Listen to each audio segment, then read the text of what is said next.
Hello, আসসালামু আলাইকুম বন্ধুরা।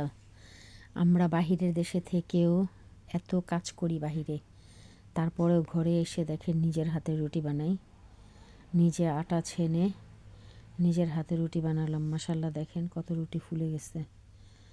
তো আমরা অনেক কষ্ট করি, তারপরও নিজের হাতে রুটি বানাই, রুটি খাই, রান্নাবান্না সব নিজের হাতে করি।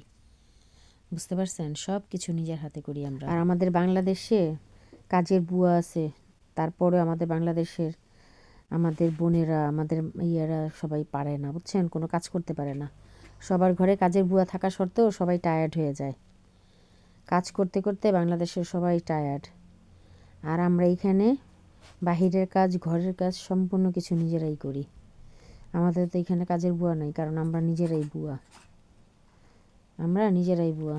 তারপরও বলবে, তোমরা তো লন্ডনে কত আরামে এসে থাকো, তোমাদের তো কত আরাম, তোমাদের সব কিছু মেশিনে হয়ে যায়, এভরিথিং তোমাদের মেশিনে হয়।